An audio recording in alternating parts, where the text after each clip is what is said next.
வணக்கங்க. என் பெயர் gold R Senthilkumar. பாரத மக்கள் முன்னேற்றக் கழகம் என்ற கட்சியினுடைய நிறுவன தலைவர். இந்த கட்சியை நான் தொடங்கி 8 வருஷம் ஆச்சுங்க.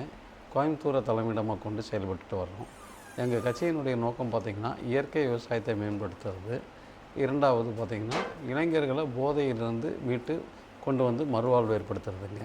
மற்றபடி தன்னலமற்ற சுயநலமில்லாத ஒரு சேவை மனப்பான்மையுடைய தொண்டர்களை தேர்ந்து எடுப்பதற்கு எங்களுக்கு காலங்கள் நிறைய தேவைப்பட்டதுங்க.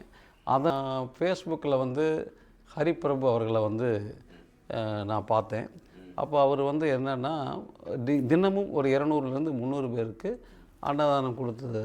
இந்த நிகழ்ச்சியை நாங்கள் கோயம்புத்தூரில் வந்து மாதம் 2 முறை செஞ்சுக்கிட்டு வரோம். அப்போது ஒரு கட்சியாக இருந்து நாங்கள் மாதம் 2 முறை செய்வதை ஒரு தனிநபராக இருந்து ஒரு சின்ன ஒரு தொழிலை செய்து கொண்டு தினமும் 200லேருந்து 300 பேருக்கு உணவளிக்கும் ஒரு நல்ல ஒரு கருணை உள்ளம் படைத்த ஒரு மனிதரை சந்திப்பதற்கு நீண்ட நாட்களாக மனசில் ஒரு ஆவலுங்க. அந்த சந்திப்பதற்கு உண்டான வாய்ப்பு இன்றைக்கி எனக்கு அமைஞ்சது. அதுக்காக இன்றைக்கி மரியாதை நிமித்தமாக அவரை சந்திக்கிறதுக்கு வந்திருக்கிறேன்.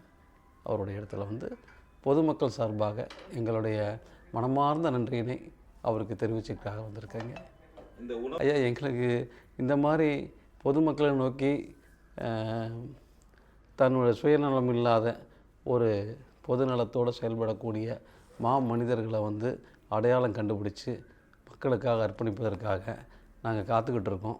அந்த பயணத்தில் இவரை இணைஞ்சால் ஒரு மிகப்பெரிய சந்தோஷப்படுவோம் அப்படிங்கிறதுக்காக ஒரு முயற்சி இருக்குது. இனி அவருடைய விருப்பத்தையும் கேட்டு தான் அங்கே நம்ம முடிவு பண்ணணும். அதுக்காக நம்ம எல்லாருமே காத்திருக்கிறோம்.